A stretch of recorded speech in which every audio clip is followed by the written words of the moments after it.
आगे चलेंगे, आगे एकदम बहुत ही महत्वपूर्ण आचार्य रामचंद्र शुक्ल, जिनका जिनसे 2 या 4 प्रश्न तो हर एक परीक्षा में आपको हिंदी की कोई भी परीक्षा हो देखने को मिलेंगे ही मिलेंगे। इनके आलोचनात्मक वाक्य से हो, भले इनके ग्रंथ से हो सीधे-सीधे, इनके सवाल हर परीक्षा में मिलेंगे। तो इनको तो बिल्कुल इम्पोर्टेंट पूरा ही ज़रूरी करके पढ़ना है। आचार्य रामचंद्र शुक्ल जिनका जन्म 1884 में, निधन 1841 में हुआ। ये हिंदी हिंदी के सबसे बड़े आलोचक और सबसे बड़े निबंधकार और इतिहासकार रहे हैं। डॉक्टर बचन सिंह जी जो इनका दूसरा इतिहास हिंदी साहित्य का दूसरा इतिहास है, इन्होंने लिखा है कि प्रारंभ में ही कह दूँ कि न तो रामचंद्र शुक्ल के इतिहास को साथ लेकर नया इतिहास लिखा जा सकता है और न ही इनको छोड़कर। और इनकी डॉक्टर बच्चन सिंह जी की ही एक कृति है रामचंद्र शुक्ल के इतिहास को पढ़ते हुए, एक रचना है जिनका नाम है रामचंद्र शुक्ल के इतिहास को पढ़ते हुए। हिंदी शब्द सागर की भूमिका के रूप में हिंदी साहित्य का विकास शीर्षक से रामचंद्र शुक्ल ने अपना इतिहास ग्रंथ लिखना शुरू किया है। ये ये भी प्रश्न पूछा गया है कि हिंदी साहित्य का जो इतिहास रामचंद्र शुक्ल ने लिखा है, वो शुरुआत में किस नाम से आया था? तो हिंदी साहित्य का विकास और की भूमिका में आया था? तो हिंदी शब्द सागर की भूमिका में, जो हिंदी शब्द सागर श्याम सुंदर दास द्वारा लिखा जा रहा था और उसकी भूमिका के रूप में इन्होंने एक पूरा ही 300-400 पेज का जो भूमिका लिख दी है, वो हिंदी साहित्य का विकास नाम से आया था। और बाद में 1929 में तो हिंदी शब्द सागर आया था और 1929 में जब जाकर ये भूमिका एक स्वतंत्र पुस्तक के रूप में छपती है, तो हिंदी साहित्य का उसका इतिहास नाम रखा जाता है। और पहले जो नाम था हिंदी साहित्य का विकास नाम से ये छपता है। हिंदी शब्द सागर की भूमिका के रूप में हिंदी साहित्य का विकास शीर्षक से रामचंद्र शुक्ल ने अपना इतिहास ग्रंथ लिखना शुरू किया। 1929 में स्वतंत्र रूप से हिंदी साहित्य का इतिहास शीर्षक से प्रकाशित हुआ। इस इतिहास का दूसरा संस्करण 1940 में प्रकाशित होता है और हिंदी शब्द सागर का निर्माण जो है 1928 में होता है। और हिंदी शब्द सागर जो है श्याम सुंदर दास के मस्तिष्क की परिकल्पना रही है, जो काशी नागरिक प्रचारणी सभा से जुड़े हुए हैं।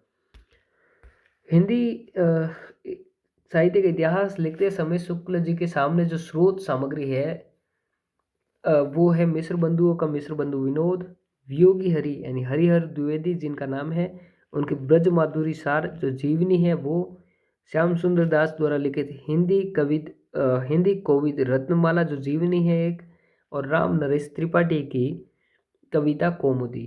तो इसका भी सवाल आपसे असुमिलित करके पूछा जा सकता है कि कौन सा स्रोत सामग्री इनके सामने उपलब्ध नहीं थी। इस प्रकार से भी प्रश्न पूछे गए हैं और पूछे जा सकते हैं।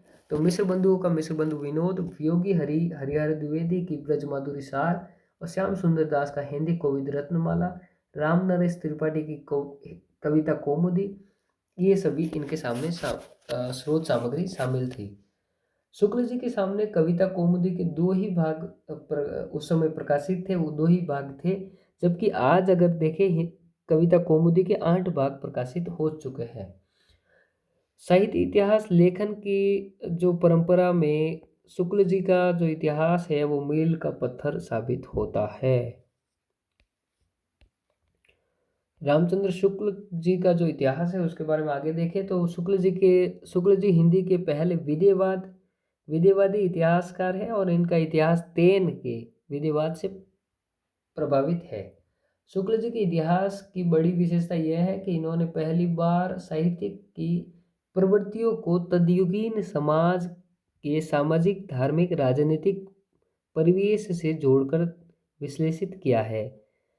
लगभग 1000 कवियों को इन्होंने स्थान दिया है और शुक्ल जी का कथन है कि पुरानी हिंदी, ये कथन भी बहुत ज़रूरी है कि पुरानी हिंदी के सबसे प्राचीन नमूने जो है धारापति राजा भोज के चाचा वाकपति मुंज के यहाँ प्राप्त होते हैं। शुक्ल जी के अनुसार मुंज हिंदी का पहला कवि है और इसी को मान्यता देते हैं अपने चंद्रधर शर्मा गुलेरी भी कि मुंज हिंदी के पहले कवि है। प्राकृत की अंतिम अपभ्रंश अवस्था से हिंदी साहित्य का प्रारंभ समझना चाहिए। यानी कि हिंदी, पुरानी हिंदी को प्राकृताभास हिंदी कहीं न कहीं ये मानते हैं। प्राकृत की अंतिम अपभ्रंश अवस्था से हिंदी साहित्य का प्रारंभ समझना चाहिए।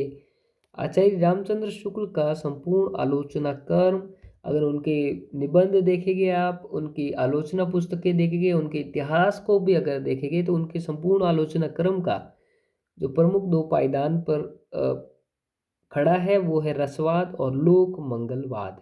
और इसी लोक मंगलवाद को लेकर यही कारण है कि लोक मंगलवाद को ही देखकर उनके प्रिय कवि तुलसीदास है।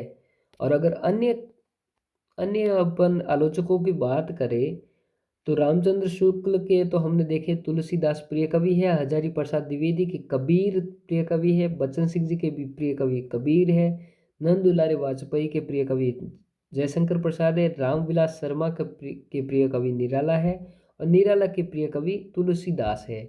और प्रोफेसर नामवर सिंह जी के अगर प्रिय कवि की बात करेंगे तो वो है मुक्ति बोध। ये भी बात जरूरी है, अंधेरे में इनकी कविता फेमस है मुक्ति बोध की। तो अगर आगे अपन बात करते हैं, रामचंद्र शुक्ल ने 900 वर्षों के कालखंड को 4 भागों में विभाजित किया है। आपको भी पता है, थोड़ा मेरे को भी लग रहा है कि आपको बोरियत सा महसूस होगा, लेकिन पढ़ना तो पड़ेगा ही। थोड़ा लंबा है, व्याख्यान थोड़ा लंबा हो जाएगा, तो आप अगर मेरी बात बोली थोड़ी, यानी कि थोड़ी धीरे चल रही है अगर बातचीत, तो आप 2 गुनी स्पीड से, 1.5 गुनी स्पीड से देख सकते हैं। और देखिए, कंटेंट पूरा मिलेगा और इसके ही शॉर्ट नोट्स आपको मिल जाएंगे। जल्दी ही एक चैनल बना लिया जाएगा, जो व्हाट्सएप का चैनल जो है आजकल टेलीग्राम पर उंगली तनी हुई है कि कब बंद हो जाए, तो अपने व्हाट्सएप का एक चैनल बना लेंगे, उसकी लिंक मैं आपको दे दूंगा। तो उस पर सारा ही ये कंटेंट, पूरा ही कंटेंट मिल जाएगा और उसके साथ ही शॉर्ट नोट्स भी मिल जाएगी, जो मेरे ख्याल से शॉर्ट नोट्स या भी अगर आप पढ़ोगे तो वो सेकंड ग्रेड के हिसाब से तो इनफ हो जाएंगे। तो आगे देखते हैं, रामचंद्र शुक्ल ने 900 वर्ष के कालखंड को 4 भागों में विभाजित किया है। हिंदी साहित्य का इतिहास जो है 1929 में प्रकाशित होता है, उसमें 4 कालखंडों में इन्होंने विभाजन किया है इतिहास का। तो इसमें जो पहला कालखंड है उसका नाम वीर गाथा काल दिया है। इन्होंने 2 नाम दिया हर एक काल के, जैसा कि पहला भी आपने देखा है। वीर गाथा काल जो आदिकाल भी नाम इसका दिया है, और इसका जो समय काल बताया है विक्रम संवत 1050 से विक्रम संवत 1375। जो हिंदी साहित्य का इतिहास रामचंद्र शुक्ल का है, उसमें पूरे ही जो डेट है, जो तिथि है, वो पूरी ही विक्रम संवत में चलती है। तो पूरी ही विक्रम संवत के हिसाब से ही इन्होंने कालक्रम भी बांटा है। विक्रम संवत 1050 से 1375। अगर ईस्वी में बात करेंगे तो 993 से ये हिंदी साहित्य के इतिहास का प्रारंभ मानते हैं। भक्ति काल जो है वो पूर्व मध्यकाल है, जिसका समय है 1375 से विक्रम संवत 1375 से विक्रम संवत 1700। रीति काल जो है उसका दूसरा नाम उत्तर मध्यकाल देते हैं, विक्रम संवत 1700 से 1900 तक। और आधुनिक काल जो है उसका नाम ये गद्य काल देते हैं। ये भी मोस्ट इम्पोर्टेंट बिंदु है कि आधुनिक काल का नाम आचार्य रामचंद्र शुक्ल ने क्या दिया है, तो गद्य काल दिया है। और इसका जो समय काल है वो विक्रम संवत 1900 से अद्यतन तक है, आज तक है। आगे चलते हैं, तो आदिकाल की अगर मुख्य भाषा की बात करें अपन, ये एक मोटा मोटी तथ्य है जो किसी ग्रंथ में नहीं लिखा गया है, ये सीधे ही एक निष्कर्ष है कि आदिकाल की जो मुख्य भाषा है वो अपभ्रंश है। भक्ति काल की अगर आप भाषा देखेंगे तो अवधि और ब्रज देखेंगे, क्योंकि कृष्ण काव्य जो ब्रज है और राम काव्य जो है वो अवधि भाषा में लिखा गया है। रीति काल की आप अगर भाषा देखेंगे तो वो ब्रज भाषा है, और मध्यकाल की भाषा आप देखेंगे तो वो ब्रज भाषा देखेंगे। मध्यकाल में भक्ति काल और रीति काल दोनों ही सम्मिलित है। और मध्यकाल में अगर मैं ब्रज भाषा कह रहा हूँ, इसके पीछे बड़ा तथ्य ये है कि जो कृष्ण भक्ति काव्य है वो राम काव्य से भी ज़्यादा मात्रा में लिखा गया है, और रीति काल जो है वो पूरा ही ब्रज भाषा में है। तो मध्यकाल की पूरी की अगर भाषा, अगर मुख्य भाषा पूछी जाए तो ब्रज भाषा आपको करनी है। भक्ति काल में भी अलग अलग अगर काल विभाजन करें, अगर अलग अलग अगर विभाजन करें तो संत मार्ग की भाषा सतुकड़ी है, प्रेम मार्ग की भाषा अवधि है, राम मार्ग की अवधि और ब्रज है। क्योंकि आप तुलसीदास में देखेंगे कि अवधि में भी ग्रंथ लिखे, ब्रज भाषा में भी ग्रंथ लिखे गए हैं। लेकिन जबकि कृष्ण मार्गी देखेंगे तो बिल्कुल एक मत है, पूरा ही ब्रज भाषा में लिखा गया है।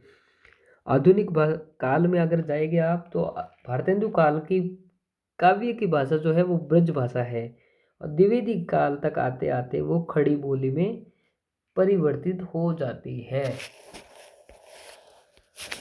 आगे चलते हैं। नोट। तो सबसे अधिक किस भाषा में साहित्य लिखा गया, तो वो है ब्रज भाषा। और किस बोली में साहित्य अगर सबसे ज़्यादा लिखा गया तो वो है बोली भोजपुरी बोली। आचार्य रामचंद्र शुक्ल ने अपभ्रंश शब्द का सबसे प्राचीन उल्लेख गुजरात के वल्लभी के राजा धारसेन द्वितीय के शिलालेख में मिलता है। ये भी कथन मोस्ट इम्पोर्टेंट है कि अपभ्रंश शब्द का सर्वप्रथम प्रयोग, सबसे पहले उल्लेख कहाँ मिलता है? रामचंद्र शुक्ल के अनुसार तो गुजरात के वल्लभी के राजा धारसेन द्वितीय के शिलालेख में मिलता है।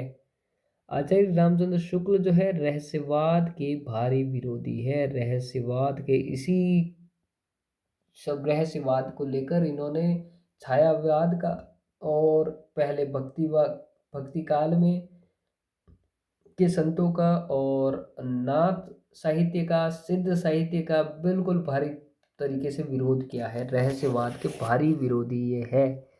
काव्य में रहस्यवाद 1920 में प्रकाशित हुआ। यह शुक्ल जी का सैद्धांतिक आलोचना का पहला निबंध है। काव्य में रहस्यवाद 1920, क्योंकि अपने सेकंड ग्रेड में निबंध भी दिए गए हैं, अपने पाठ्यक्रम में है निबंध भी, तो याद रखना कि काव्य में रहस्यवाद 1920 में प्रकाशित रामचंद्र शुक्ल का एक निबंध है। आगे चले गए तो आगे रहस्यवादी भावना के कारण ही शुक्ल जी ने सिद्ध और नाथ साहित्य को सांप्रदायिक और धार्मिक कोटि का बतलाकर विशुद्ध साहित्य से बाहर कर दिया है। इनका कथन है कि योग धारा काव्य या साहित्य की कोई धारा नहीं हो सकती। नोट। हिंदी के सबसे बड़े आलोचक और निबंधकार शुक्ल जी माने जाएंगे। रसवादी आलोचक है ये, जबकि हिंदी साहित्य के सबसे बड़े सौष्ठववादी यानी कि कोमल कल्पना, सौष्ठववादी आलोचक और निबंधकार जो है नंद दुलारे वाजपेयी है। हिंदी के सबसे बड़े मार्क्सवादी, साम्यवादी, प्रगतिवादी, ये सभी सब एक ही है। मार्क्सवाद कहूँ, साम्यवाद कहूँ या भले प्रगतिवाद कहूँ, आलोचक और निबंधकार जो है वो रामविलास शर्मा है। हिंदी साहित्य के सबसे बड़े आलोचक कौन से? मार्क्सवादी रामविलास शर्मा है। अगले जो साहित्य इतिहास लेखक है वो है हजारी प्रसाद द्विवेदी। रामचंद्र शुक्ल के अनुवाद इन्हीं का नंबर सबसे महत्वपूर्ण में आता है, हजारी प्रसाद द्विवेदी। इनका जो वास्तविक नाम है वो व्योमेश शास्त्री है, व्योमेश शास्त्री, और घर का जो नाम है वो बैजनाथ है। व्योमेश शास्त्री को याद रखें। विश्वनाथ त्रिपाठी जो है हिंदी साहित्य के सरल इतिहास लिखने वाले, वो उनके ये गुरु रहे हैं। तो विश्वनाथ त्रिपाठी ने हजारी प्रसाद द्विवेदी की जीवनी व्योमेश दरवेश नाम से लिखी है। और जो इनके हजारी प्रसाद द्विवेदी जी के जो साहित्य इतिहास है और उनका नाम इस प्रकार से है। उनके इतिहास उनकी 3 मोस्ट इम्पोर्टेंट पुस्तकें हैं। आलोचना पुस्तक है या इतिहास पुस्तकें आप कह सकते हैं। हिंदी साहित्य की भूमिका जो 1940 में प्रकाशित हुई, और हिंदी साहित्य की भूमिका 1940, हिंदी साहित्य का उद्भव और विकास 1952, और हिंदी साहित्य का आदिकाल 1952। क्रम तो पूछा नहीं जाएगा कि 3 ही है, खाली ये पूछा जा सकता है कौन सी उनकी नहीं है। तो हिंदी साहित्य की भूमिका 1940, हिंदी साहित्य का उद्भव और विकास 1952, और हिंदी साहित्य का आदिकाल 1952। परंपरा के निरंतरीय बोध और इतिहास की आलोचना कर्म की विशिष्टता है। परंपरा के निरंतरीय बोध, इनका जो इतिहास ग्रंथ है उसमें आप देख सकते हैं कि ये बार बार परंपरा को यानी कि प्राचीन परंपरा को लेकर आगे चलते रहते हैं। उसमें जैसे कि आचार्य शुक्ल जी का इतिहास ग्रंथ में आपको देखने को मिलेगा कि वो वर्तमान में जो भी सामाजिक घटनाएं घट रही है, जो वर्तमान में वातावरण है, जो वर्तमान की विचारिक वैचारिक क्षमता है, उसको ध्यान में रखकर अपने इतिहास को लिखा है। जबकि हजारी प्रसाद द्विवेदी जी के इतिहास में देखेंगे आप, तो उनका ध्यान बराबर परंपरा के निरंतरीय बोध पर है, परंपरा पर है, परंपरागत रूढ़ियों पर है। तो परंपरा के निरंतरीय बोध हजारी प्रसाद की आलोचना कर्म की विशेषता है, और जबकि ये शुक्ल जी की कमजोरी है। हिंदी साहित्य की भूमिका में द्विवेदी जी का कथन है, ये कथन भी परीक्षा में पूछा गया है, बहुत ज़रूरी है कि मैं जोर देकर कहना चाहता हूँ कि अगर इस्लाम भारत न भी आया होता तो यहाँ का भक्ति साहित्य बारे आना वैसा ही होता जैसा रहा है। क्योंकि इनसे पहले जो साहित्य इतिहास लेखक आए हैं, उन्होंने कहा है कि जो भक्ति काल है वो कहीं ना कहीं इस्लाम के भारत आने की बदौलत ही शुरू हुआ है। तो इनका जो कथन है वो बहुत ही जरूरी है। वो जो एक तरह से आप माने कि आचार्य शुक्ल वर्सेस हजारी प्रसाद द्विवेदी कहीं कहीं आपको देखने को मिलेंगे। तो जहाँ आचार्य रामचंद्र शुक्ल वर्तमान को ध्यान में रखकर कह रहे हैं कि भक्ति काल के पनपने का कारण कहीं ना कहीं ईसाई ईसाई जो युद्ध उस समय चल रहे थे, ईसाई जो आक्रांता आ रहे थे भारत, वो है। वही हजारी प्रसाद द्विवेदी जी ने उसका प्रतिविरोध करते हुए ये कथन लिखा है, जो कथन हिंदी साहित्य की भूमिका में लिखा है। ये भी याद रखें कि किस पुस्तक में लिखा है। तो हिंदी साहित्य की भूमिका में लिखा है कि मैं जोर देकर कहना चाहता हूँ कि अगर इस्लाम भारत न भी आया होता तो यहाँ का भक्ति साहित्य जो है वो 12 आना का मतलब है कि 16 आना तो पूरा 1 रुपया होता, लेकिन 12 आना यानी 75% तो वैसा ही होता जैसा रहा है। यानी कहीं ना कहीं 25% तो ये भी मानते हैं कि हाँ, कहीं ना कहीं फर्क तो पड़ा है हिंदी साहित्य अपने भक्ति काल आने में। कहीं ना कहीं इस्लाम का अ, प्रभाव तो है, लेकिन 12 आना है, न कि पूरा 100% है। 12 आने का अर्थ 25% है कि पूरा आना, पूरा जो 1 रुपया है वो 16 आने का होता है। हिंदी साहित्य का उद्भव और विकास, उसमें इन्होंने हिंदी साहित्य का अपना विभाजन किया है, काल विभाजन किया है, जिसमें इन्होंने नामकरण दिया है आदिकाल, जिसका आदिकाल का समय इन्होंने माना है 10वीं सदी से 14वीं सदी। और दूसरा काल है जो पूर्व मध्यकाल, दूसरा नाम इसका भक्ति काल है, 14वीं से 17वीं सदी। और उत्तर मध्यकाल जिसका नाम रीतिकाल है, इसका कालक्रम है 17वीं सदी से 19वीं सदी। और चौथा जो कालक्रम है वो आधुनिक काल है, जो 19वीं सदी से अद्यतन तक। हजारी प्रसाद द्विवेदी ने अब्दुल रहमान, जिसका अपभ्रंश में नाम अधेमान है, अब्दुल रहमान को हिंदी साहित्य का पहला कवि माना है। ये याद रखा जाए कि हिंदी साहित्य का पहला कवि हजारी प्रसाद द्विवेदी ने किसको माना है, तो अब्दुल रहमान को माना है। अब्दुल रहमान ने संदेश रासक लिखा है, इनका एक रचना है संदेश रासक, जिनका हम लौकिक साहित्य में अध्ययन करेंगे। हजारी प्रसाद द्विवेदी जी का कथन है कि धार्मिक होने मात्र से कोई साहित्य विशुद्ध साहित्य की कोटि से बाहर नहीं हो सकता। जहाँ हम रामचंद्र शुक्ल में देख रहे थे कि धार्मिक होने मात्र से वो नाथ साहित्य की, सिद्ध साहित्य की आलोचना कर रहे थे, वही हजारी प्रसाद द्विवेदी उनको स्थापित करते हुए कह रहे हैं कि धार्मिक होने मात्र से साहित्य, कोई साहित्य विशुद्ध साहित्य की कोटि से बाहर नहीं हो सकता। क्योंकि ऐसा अगर धार्मिक कोटि को देखकर ही बाहर किया जाए तो पूरा भक्ति काल ही हिंदी साहित्य के इतिहास में स्थान नहीं दिया जाएगा, क्योंकि पूरा भक्ति काल ही धर्म को, धार्मिक प्रवृत्तियों को उजागर करने वाला है। तो हजारी प्रसाद द्विवेदी जी ने जहाँ कहा है कि धार्मिक मात्र होने मात्र से कोई साहित्य विशुद्ध साहित्य की कोटि से बाहर नहीं हो सकता। हिंदी साहित्य का आदिकाल जो है, इनकी तीसरी जो कृति थी, हमने देखा था हिंदी साहित्य का आदिकाल, वो समय समय पर दिए गए व्याख्यानों का संग्रह है। वो एक व्याख्यानों का जो भाषण इन्होंने दिए हैं, व्याख्यान दिए हैं, उनका ही एक संग्रह है। और जो ग्रंथ, यह ग्रंथ जो है व्याख्यान माला के रूप में मिलता है। और हजारी प्रसाद द्विवेदी जी का प्रिय कवि जो है कबीर है, और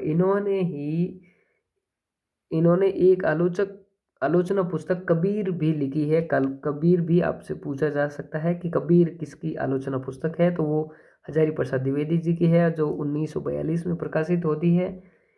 और हजारी प्रसाद द्विवेदी कबीर दास के उद्धारक आलोचक है, माने जाते नहीं है। हजारी प्रसाद द्विवेदी कबीर दास के उद्धारक आलोचक है। हजारी प्रसाद द्विवेदी कबीर को भक्त कवि के रूप में स्थापित करते हैं। वो कहते हैं कि वो कोई काव्य कवि नहीं है, वो उनका पहला जो लक्ष्य है वो कविता रचना नहीं है, जबकि उनकी तो है कि भक्ति करना है। तो हजारी प्रसाद द्विवेदी ने कबीर की कविता को बाई प्रोडक्ट कलुए का माल, फोगट का माल कहा है कि और उनके इनके अनुसार कविता करना कबीर का प्रधान उद्देश्य नहीं था। ये भी याद रखा जाए कि कबीर की कविता को बाई प्रोडक्ट कलुए का माल, फोगट का माल किसने कहा है, तो हजारी प्रसाद द्विवेदी। कबीर पर जो ज़्यादातर काम किया है वो हजारी प्रसाद द्विवेदी ने किया है। तो हजारी प्रसाद द्विवेदी जी का कथन याद रखा जाए, वो उद्धारक आलोचक है, बाई प्रोडक्ट कलुए का माल, फोगट का माल। और इन्होंने कविता करना, इनके अनुसार कविता करना कबीर का प्रधान उद्देश्य नहीं है। कविता इनके व्यक्तित्व का आनुषंगिक पहलू है, यानी गौण पहलू है। इन्होंने कबीर को नरसिंह का अवतार कहा है। ये बहुत ज़रूरी है, ये याद रखा जाए, ये इसको इम्पोर्टेंट लगा जाए। अगर आप इस हम मेरे साथ ही कोई अगर नोट्स बना रहे हो, पहले तो मैं कहता हूँ कि नहीं बनाओगे तो भी चलेगा, क्योंकि मैं नोट्स पूरे आपको दे दूंगा। उसमें से जो शॉर्ट नोट बनेंगे वो भी आपको दे दूंगा बहुत ही कम समय में। फिर भी अगर आप बना रहे हो तो ऐसे बिंदु जो है उनको आप ज़रूर लिख ले या देख ले कि कबीर को नरसिंह का अवतार किसने कहा है। तो कबीर को नरसिंह का अवतार कहा है अपने हजारी प्रसाद द्विवेदी ने। हजारी प्रसाद द्विवेदी ने कबीर को वाणी का डिक्टेटर कहा है। तानाशाह डिक्टेटर का अर्थ तानाशाह है, ये भी कई परीक्षाओं में पूछा गया है कि वाणी का डिक्टेटर किसने कहा है, तो ये हजारी प्रसाद द्विवेदी ने कहा है।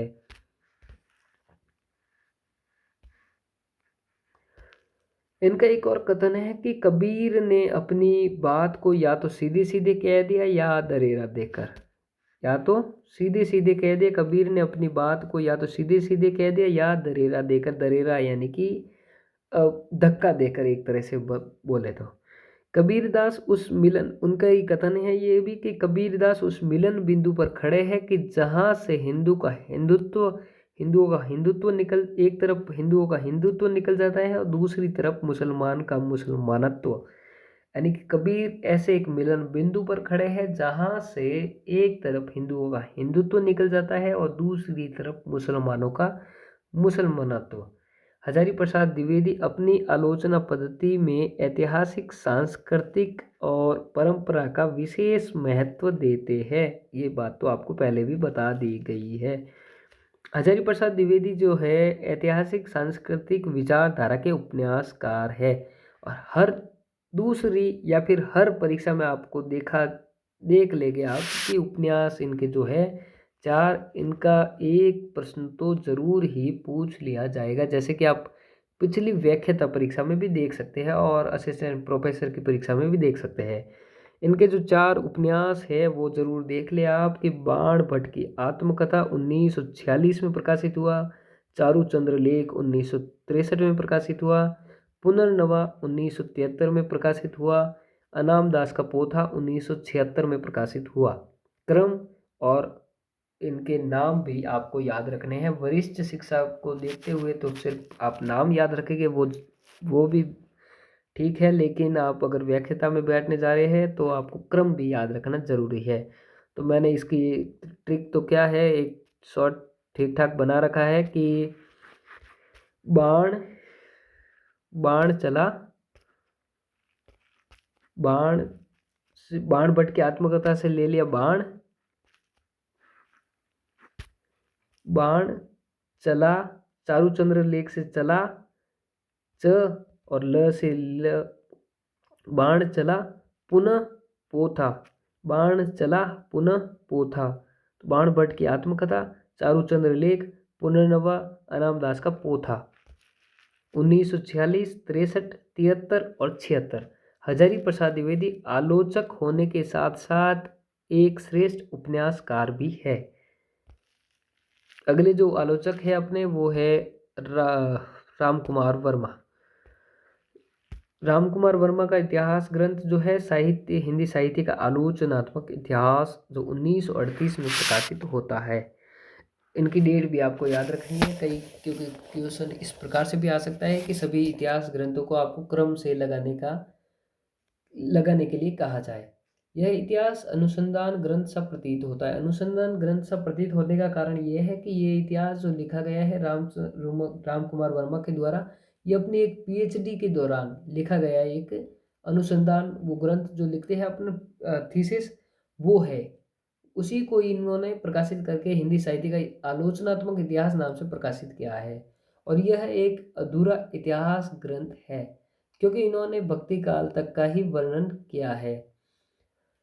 और जो ये इतिहास ग्रंथ है वो 7 प्रकरणों में विभाजित किया गया है। 7 प्रकरण इसमें है। हिंदी साहित्य का आलोचनात्मक इतिहास एक अधूरा इतिहास ग्रंथ है और इसमें भक्ति काल तक का ही वर्णन है। 7 इसमें प्रकरण है। इन्होंने आदिकाल को संधि और चारण काल कहा है। संधि और चारण काल याद रखें आप, इसमें थोड़ा सा नहीं दिख रहा है तो लिख ले आप जरूर, संधि और चारण काल, संधि और चारण काल।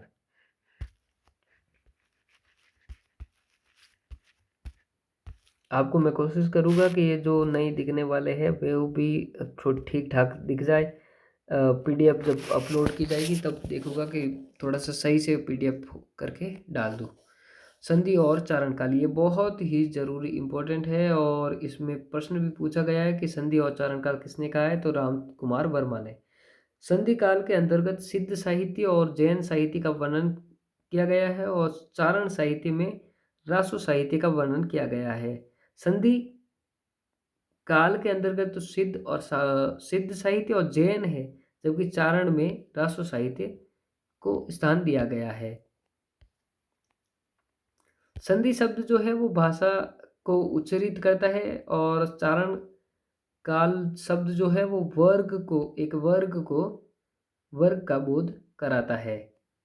हिंदी का पहला कवि इन्होंने स्वयंभू को माना है। ये भी बहुत ज़रूरी है कि हिंदी का पहला कवि राम कुमार वर्मा ने किसको माना है, तो स्वयंभू को माना है, जिनका कालक्रम इन्होंने 8वीं सदी माना है, जो 783 में इनका जन्म होता है। स्वयंभू का 783 में 8वीं सदी के लगभग। तो हिंदी के पहला कवि जो स्वयंभू को किसने माना है, तो राम कुमार वर्मा ने। हिंदी साहित्य का प्रारंभ 750 विक्रम संवत यानी 693 ईस्वी से माना गया है। इन्होंने इतिहास ग्रंथ के में संतों की लंबी सूची प्रदान की है। अगर नामकरण की आप बात करें तो जो नामकरण राम कुमार वर्मा ने दिया है संत यानी भक्ति काल के अंतर्गत, तो उसमें इन्होंने नाम दिया है संत काव्य, प्रेम काव्य, राम काव्य और कृष्ण काव्य। जबकि शुक्ल जी ने इनका इन्हीं काव्यों का नाम ज्ञानाश्री शाखा, प्रेमाश्री शाखा, राम मार्गी शाखा और कृष्ण मार्गी शाखा दिया है। और प्रतिनिधि कवि आप देख सकते हैं, इसके सामने लिखा गया है ज्ञान मार्गी के कबीर है, प्रेम मार्गी के जायसी है, राम मार्गी के तुलसीदास है और कृष्ण मार्गी के सूरदास है।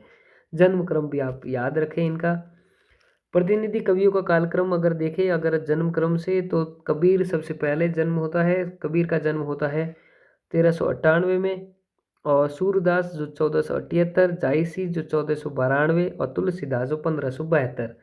शुक्ल जी ने इस कवि इस क्रम में महत्व दिया है। इनको महत्व देने का एक क्रम तो एकदम स्पष्ट रूप से तो उन्होंने व्याख्या नहीं की है, लेकिन अगर तुलसीदास का आप देखेंगे तो उनका जो रामचंद्र शुक्ल है, उन्होंने जो व्याख्या की है तुलसीदास की, अगर आप देखेंगे तो ज़्यादातर जो व्याख्या उन्होंने जो उदाहरण भी दिए हैं वो तुलसीदास पे दिए हैं, तो ज़्यादातर महत्व उन्होंने दिया है तो वो तुलसीदास पे दिया है।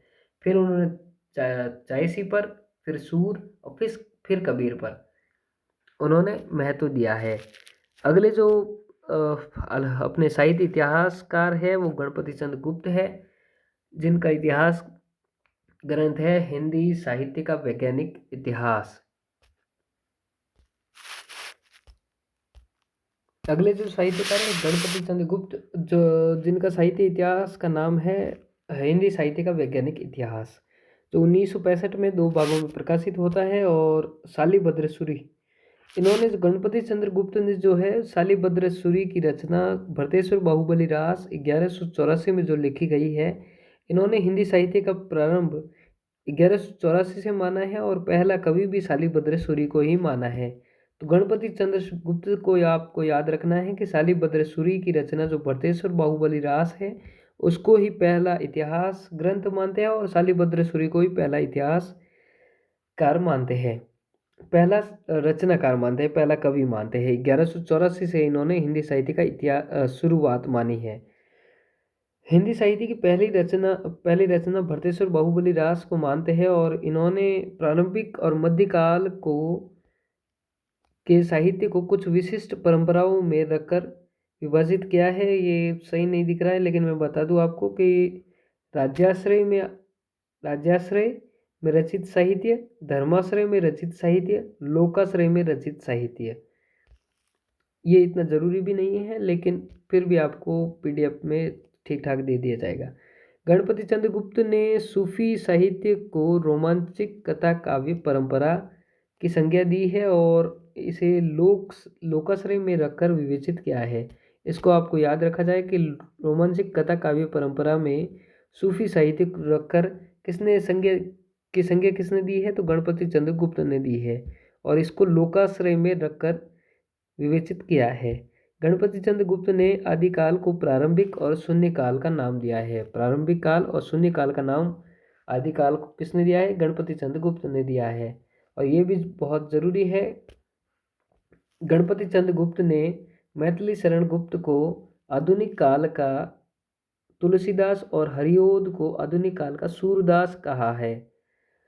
आधुनिक काल का तुलसीदास मैथिली शरण गुप्त को और आधुनिक काल का सूरदास हरिओद को कहा है। आधुनिक काल का तुलसीदास मैथिली शरण गुप्त को कहने के पीछे है साकेत रचना इनकी मैथिली शरण गुप्त की, और आधुनिक काल का सूरदास कहने के पीछे हरिओद की रचना है प्रिय प्रवास, जिसमें उन्होंने कृष्ण का जिक्र किया है। और साकेत में मैथिली शरण गुप्त ने राम जी की व्याख्या की है, श्री राम की के ऊपर बहुत अच्छा ये अपना लिखा है, काव्य लिखा है, प्रबंध काव्य लिखा है। अगले जो अपने इतिहासकार है, साहित्य इतिहासकार है, राहुल सांकृत्यायन है, जिनका नाम केदार पांडे है, जिनको महामानव महापंडित के नाम से जाना जाता है। और इनका एक आलोचना पुस्तक या इतिहास ग्रंथ है मध्य एशिया का इतिहास, जो इतिहास का ग्रंथ है, जबकि साहित्य में नहीं है। साहित्य में इसका कोई औचित्य नहीं है, लेकिन फिर भी इस पे साहित्य अकादमी पुरस्कार मिला है, तो इसको याद रखा जाए। मध्य एशिया का इतिहास 1958 में लिखा गया है। ये हिंदी के सबसे बड़े यात्रावर्तकार थे और घुमक्कड़ शास्त्र इनकी पुस्तक है, आलोचना पुस्तक है घुमक्कड़ शास्त्र। ये घूमने का बहुत शौक था इनको, तिब्बत, नेपाल, मेरी तिब्बत की यात्रा आपने देखा होगा। इन्होंने वहाँ से सिद्धों नाथों की कई रचनाओं को प्रकाशित करवाया है, लेके आए हैं, मूल प्रतिलिपि लेके आए हैं। हिंदी काव्य धारा इनका साहित्य इतिहास है। हिंदी काव्य धारा राहुल सांकृत्यायन का 1945 में प्रकाशित होता है और इसमें सिद्धों नाथों और जैनों की रचनाएं प्राप्त होती है। राहुल सांकृत्यायन ने हिंदी का पहला कवि सरेपा सरोज वज्र राहुल भद्र को माना है। सरेपा, जिनका ही नाम सरोज वज्र और राहुल भद्र है, तो अब तो याद रखा जाए राहुल सांकृत्यायन है, राहुल भद्र का नाम ही सरेपा है। सरेपा को पहला कवि माना है और सरेपा का जो जन्म होता है वो 769 ईस्वी में होता है और 769 ईस्वी से ही इन्होंने हिंदी का प्रारंभ माना है। हिंदी काव्य धारा की भूमिका में इन्होंने हिंदी का पहला महान कवि तो स्वयंभू को माना है, जबकि पहला कवि तो सरेपा को माना है, जबकि पहला महान कवि तो स्वयंभू को माना है। ये भी याद रखा जाए। अब अगले जो इतिहास ग्रंथ के रचनाकार है विश्वनाथ प्रसाद मिश्र। अगर आपसे पूछा जाए विश्वनाथ प्रसाद मिश्र के इतिहास में क्या इम्पोर्टेंट बात है, क्या सबसे ज़रूरी है, तो वो है रीतिकाल पर इनका जो काम है।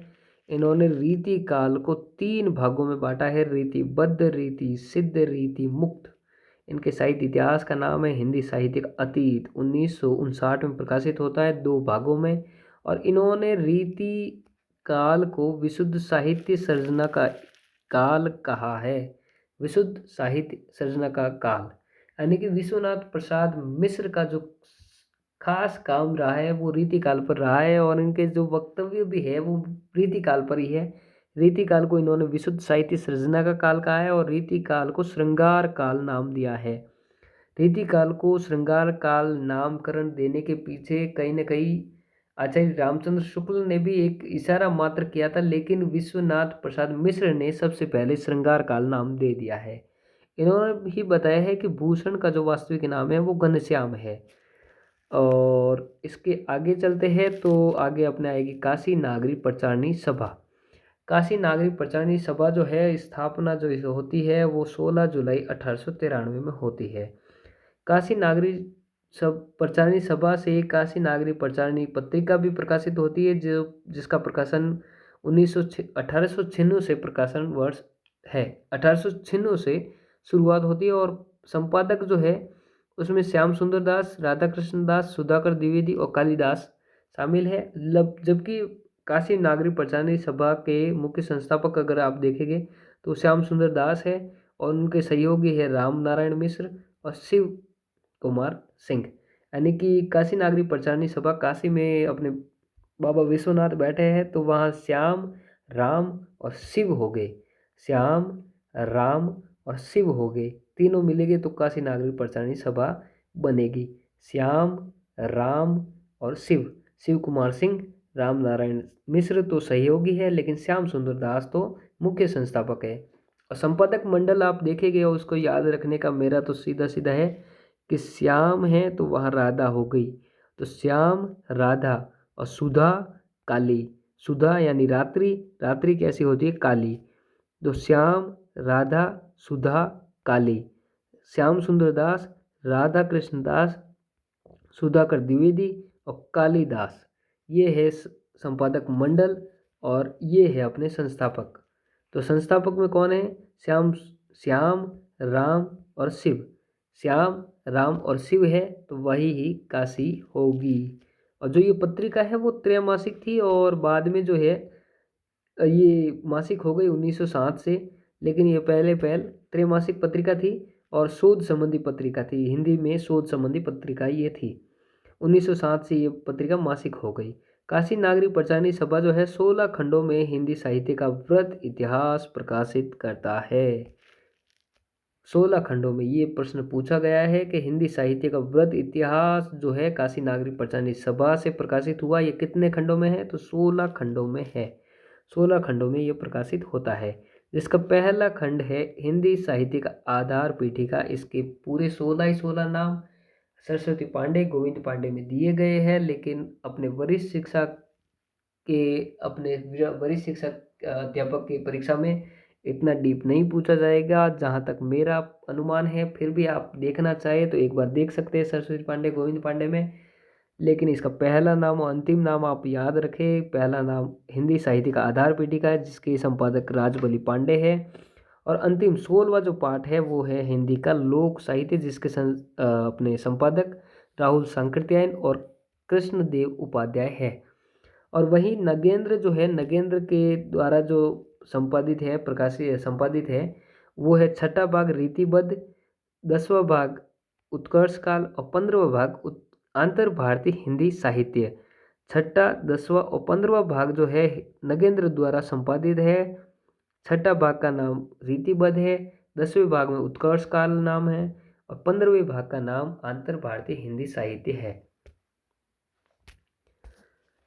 आगे चले तो आगे अपने आएंगे संपादक नगेंद्र। नगेंद्र जो है वो मूल रूप से साहित्य इतिहास के लेखक नहीं है, साहित्य इतिहासकार नहीं है, वो तो एक संपादक है, क्योंकि उन्होंने अपने से पूर्व जितने भी साहित्य इतिहास लिखे गए उन सभी से डेटा लेकर एक जगह एकत्रित कर दिया है, एक तरीके की गाइड बना दी है, तो वो है संपादक।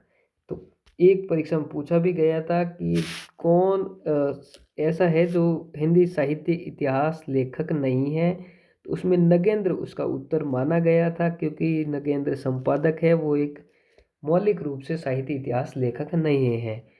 तो नगेंद्र द्वारा प्रकाशित जो अपना साहित्य इतिहास है वो हिंदी साहित्य का इतिहास 1973 में प्रकाशित होता है। इसके कालक्रम और नामकरण देखें आप, काल विभाजन देखें तो आदिकाल है जो 7वीं सदी के मध्य से 14वीं सदी के मध्य, जहाँ भी मध्य आएगा वो वहाँ पर अपने नगेंद्र आएंगे।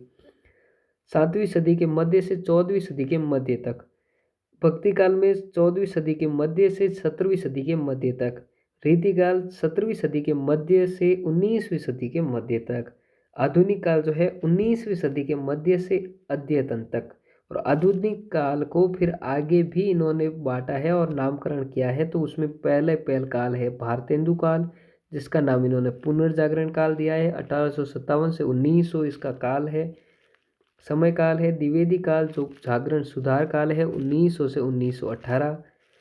छायावाद काल जिसका कालक्रम इन्होंने बताया 1918 से 1938।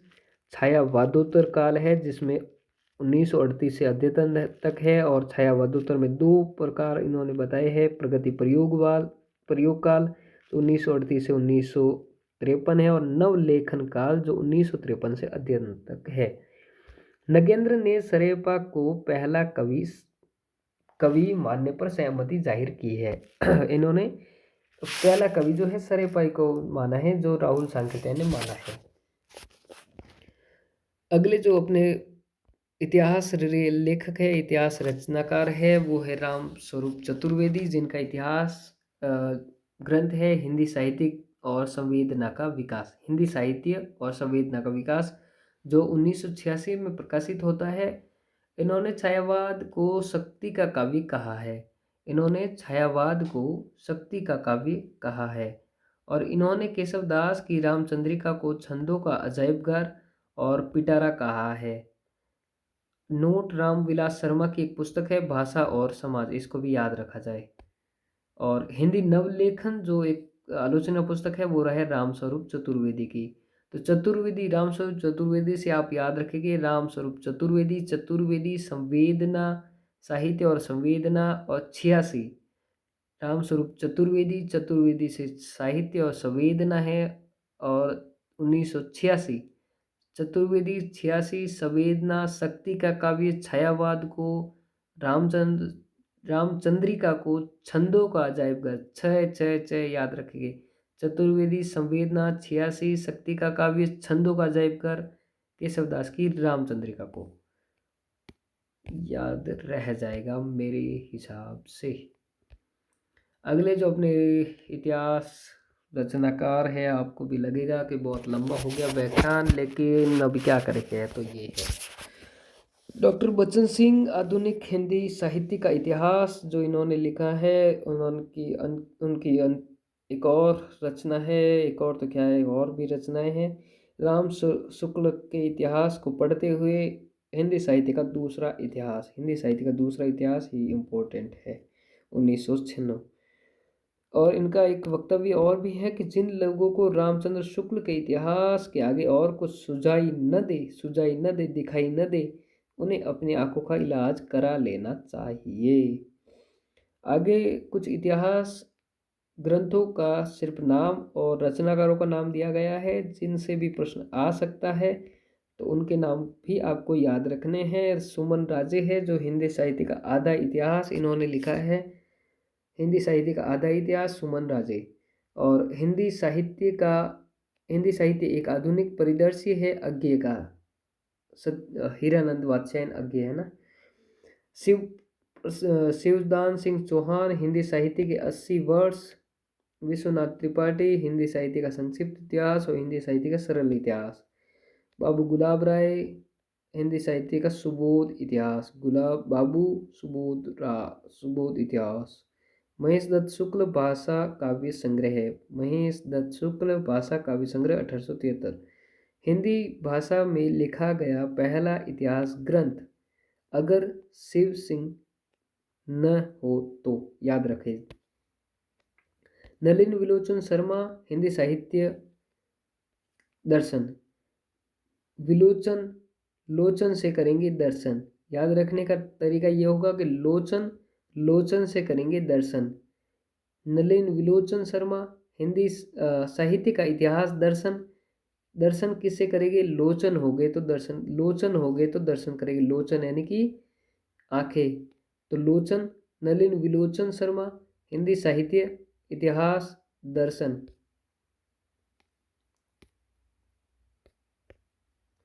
आगे है प्रोफेसर मैनेजर पांडे। प्रोफेसर साहब के पास है दृष्टि, साहित्य और इतिहास दृष्टि। याद रखिए मैनेजर प्रोफेसर साहब है, मैनेजर पांडे, तो प्रोफेसर साहब के पास है दृष्टि, किसको देखने की? साहित्य और इतिहास को देखने की दृष्टि। हरिओद, हरिओद हिंदी भाषा और साहित्य का विकास, हिंदी भाषा और साहित्य का विकास Hariaudh. Shyam Sundar Das Hindi Kavit Ratnamala. Indranath Madan modern Hindi literature, Indranath Madan Hindi modern Hindi literature. Hindi साहित्य के संपादक है डॉक्टर धीरेन्द्र वर्मा और ब्रजेश्वर, जिसके 3 भागे याद रखने की ज़्यादा आवश्यकता नहीं है।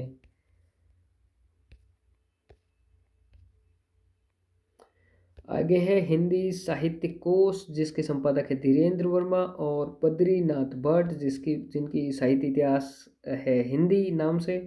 टिक्कम सिंह तोमर, जिनका इतिहास ग्रंथ है हिंदी वीर काव्य। फादर रेवरेंड ग्रीव्स, इंग्लिश नाम है, इंग्लिश इनका ग्रंथ है A sketch of Hindi literature. Lakshmi Sagar Varshney Hindi साहित्य का इतिहास और साहित्येतर इतिहास। आगे है किशोरीलाल गुप्त, जिनका इतिहास ग्रंथ है हिंदी साहित्य का इतिहासों का इतिहास। ज़्यादातर ये इतिहास जो पिछले अब मैं पढ़ा रहा हूँ वो तो याद रखने की ज़रूरत नहीं है, फिर भी एक खाली नामकरण आपको देख लेना चाहिए, नाम देख लेना चाहिए। शिव कुमार शर्मा हिंदी साहित्य युग और प्रवृत्तियाँ। अज्ञे ने आलोचनात्मक निबंध संग्रह है हिंदी साहित्य आधुनिक परिदृश्य, एक आलोचनात्मक निबंध संग्रह है इनका अज्ञे का। विजेंद्र स्नातक, जिनका इतिहास ग्रंथ है हिंदी साहित्य का इतिहास। उदय नारायण तिवारी, ये याद रखा जाए क्योंकि इसका आपको कन्फ्यूज़न हो सकता है हजारी प्रसाद द्विवेदी के इतिहास ग्रंथ पर। हिंदी भाषा का उद्भव और विकास, जैसे कि हिंदी साहित्य का उद्भव और विकास हजारी प्रसाद द्विवेदी का है, तो इनका हिंदी भाषा का उद्भव और विकास उदय नारायण तिवारी का है। सूर्यकांत शास्त्री हिंदी साहित्य का विवेचनात्मक इतिहास और वासुदेव सिंह हिंदी साहित्य का समीक्षात्मक इतिहास। राम खेलावन पांडे हिंदी साहित्य का नया इतिहास। राम खेलावन नया नाम है, नया इतिहास है। राम खेलावन पांडे पहली बार नाम देखा, नया नया नाम है, नया नया इतिहास है, हिंदी साहित्य का नया इतिहास। राजनाथ शर्मा हिंदी साहित्य का विवेचनात्मक इतिहास। तो सूर्यकांत शास्त्री और राजनाथ शर्मा का सेम नाम है विवेचनात्मक इतिहास। याद रखा जाए पद्मलाल पूनालाल बख्शी को। पद्मलाल पूनालाल बख्शी हिंदी साहित्य विमर्श और विश्व साहित्य विमर्श, पहले पूछा गया है हिंदी साहित्य विमर्श नेट जेआरएफ में। हिंदी साहित्य विमर्श, विश्व साहित्य विमर्श। आगे है गंगा प्रसाद सिंह, जो हिंदी के मुसलमान कवि, नाम है गंगा और रचनाकार है हिंदी साहित्य के मुसलमान कवि। मुसलमान कवि पर लिखने वाले कौन है?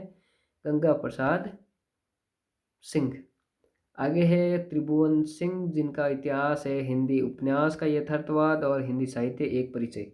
परशु चतुर्वेदी, जिनका इतिहास है उत्तर भारत की संत परंपरा। आगे एक पेज पर जो मैं बता रहा था आपको, वो एक पेज पर कर दिया गया है जो मोस्ट है, जिससे एक प्रश्न आप पक्का मान लीजिए कि इसका स्क्रीनशॉट ले लीजिए। इसे एक सवाल तो आपका फिक्स है कि किसने किसको पहला कवि माना और किसने हिंदी का शुरुआत जो है किस डेट से माना है। तो शिव सिंह सेंगर जो है, शिव सिंह सेंगर ने 770 विक्रम संवत यानी 713 ईस्वी से हिंदी साहित्य का प्रारंभ माना है और पुष्य और पुंड को पहला कवि माना है। ग्रेसन ने 700 ईस्वी से हिंदी साहित्य का इतिहास की शुरुआत मानी है। मिश्र बंधु, जिन्होंने संवत 700 से यानी कि 643 ईस्वी से हिंदी साहित्य की शुरुआत मानी है और प्रथम गद्यकार गोरखनाथ को माना है। रामचंद्र शुक्ल 1050 विक्रम संवत यानी 993 ईस्वी से हिंदी साहित्य की शुरुआत मानी है और पहला कवि माना है इन्होंने मुंज को।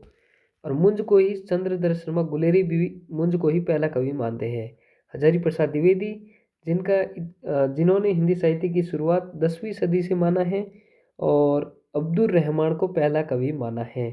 राम कुमार वर्मा जिन्होंने 750 विक्रम संवत से 693 ईस्वी से हिंदी साहित्य का इतिहास की शुरुआत मानी है और स्वयंभू को पहला कवि माना है।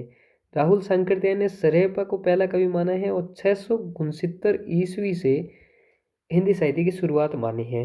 गणपति चंद्र गुप्त 1184 और शालिभद्र सूरी पहला कवि माना है। संपादक नगेंद्र 7वीं सदी के मध्य से तो हिंदी साहित्य की शुरुआत और सरेपा को पहला कवि माना है। और इसी के साथ अंतिम वाक्य आज का, डॉक्टर बच्चन सिंह ने विद्यापति को हिंदी का पहला जातीय कवि कहा है। हिंदी का जातीय कवि विद्यापति को किसने कहा है? डॉक्टर बच्चन सिंह ने। इस पेज का फिर से कह रहा हूँ, स्क्रीनशॉट ले ले या अपने बोर्ड के सामने जहाँ पढ़ते हैं वहाँ लगा ले, चिपका ले, क्योंकि इससे एक सवाल आना निर्धारित है, फिक्स है। और यही अपने आज के इस सत्र का अंतिम है। सत्र थोड़ा लंबा हो गया होगा, पहला ही सत्र है तो ठीक ठाक टाइम का भी ध्यान नहीं रहा। आगे हम ऐसा प्रयास करेंगे कि बहुत कम टाइम में और बहुत सारा मैटर दे दे, जबकि आपको पता चल गया होगा कि ये जो मैटर है इनफ है। ये व्याख्याता परीक्षा के लिए, वरिष्ठ शिक्षा अध्यापक के लिए, सभी के लिए इनफ है। और इसी के साथ धन्यवाद, आपने पूरा देखा। और जल्द ही इसके डिस्क्रिप्शन में एक लिंक दे दी जाएगी, जिसमें हमने जो व्हाट्सएप ग्रुप है, चैनल है, उसका बना लिया जाएगा, उसमें ये PDF डाल दी जाएगी। थैंक यू, धन्यवाद देखने के लिए। और आगे भी